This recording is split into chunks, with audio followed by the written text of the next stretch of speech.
let them down and made their lives more difficult, despite legitimate misgivings they might have had about the opposition. Maybe not enough to win, but enough to make the chance of winning in 3 years' time more likely than not. But that's not what happened. Electorally, there's been a wipeout. More so for the Liberals, though, than the Nationals, and I'll get to that in a moment. And Labor under now Albanese has broken records, with Albanese now the only third Labor leader in its 120-year history to win 2 terms of government, after Gough Whitlam and Bob Hawke. Now, on the numbers as they stand tonight, Labor holds 87 seats in the House, 13 seats still undecided. Even now, that's better than Kevin Rudd's Kevin 07 landslide win of 83 seats, better than Hawke's 82 seats. But it's still a long way short of Howard's 94-seat win in 1996 or Abbott's landslide of 90 seats in 2013. The commentators are pointing out that what's remarkable here about this win is that it is a second-term win, and a win of such magnitude. And they're right. That's why they say, on the numbers as they stand, the coalition looks like it's out for 2 terms. But let's add some perspective here. In 2004, Howard was neck and neck with Labor's Mark Latham for much of that campaign. Now, I remember it well. It was my husband's first effort as Howard's federal campaign director. And in the end, Howard won 87 seats, almost what Albanese has won over the weekend. That was at Howard's 3rd election. Now, I think that stands as some sort of record even still. There was a whopping primary vote, 46.7% to the coalition, and he won a rare Senate majority as well. Now, people then said Labor was out for a generation. 3 years later, though, it was the coalition thrown out of office, Rudd in the lodge, and Howard famously losing his own seat. So hear me on this. In politics, it's never as good as it seems, and it's never as bad as it seems. And if you don't keep your feet on the ground, if you start to believe your own BS, well, you're in a hiding to nothing. As Churchill famously said, success is not permanent, failure is not fatal. So sure, there's much to learn from Saturday night, but if you're a Conservative like me, we can't fall into the trap of letting the left write our obituary as they try and bury us, because the reality is a lot more nuanced than the headlines. So let's have some perspective on what's happened here, and let's now pull apart what went wrong and where to now for the opposition.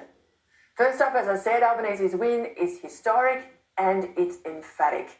He deserves congratulations, as I said on air on Saturday night, because if you underestimate your opponent or deny the legitimacy of a big win, then you consign yourself to opposition for a very long time, as we can see from state Liberals who do this on a regular basis across the country.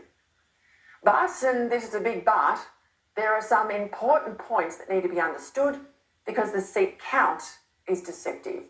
Right now, Albanese has picked up some 87 seats off a primary vote of around 34.7%.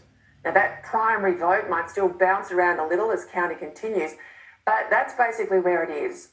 So a 34.7% primary, and he's got a pickup of 87 seats. Now, by contrast, the next best win, as I said, by Labor was Rudd in 2007.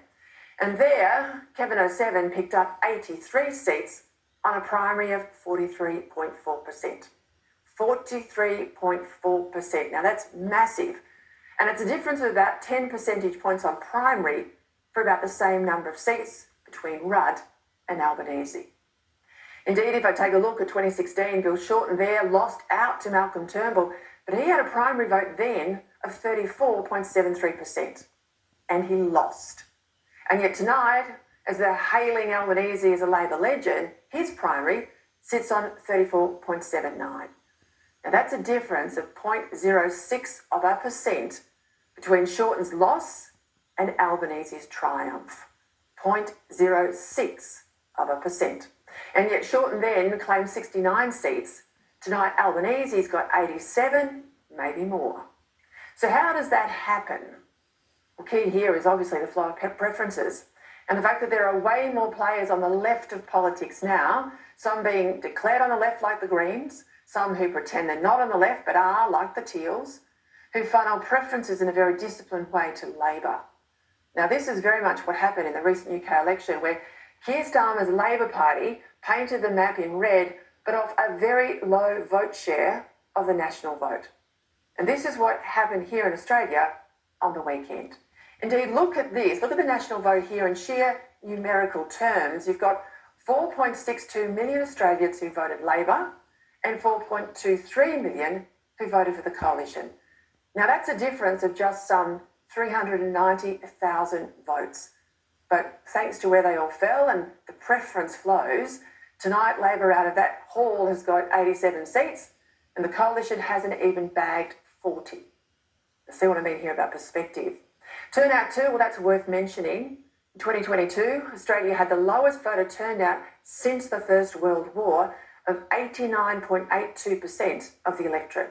Right now, according to the AEC's website, that turnout's tracking at 77%. So to put that too into perspective, that's a massive drop that says voter engagement in our elections is falling fast.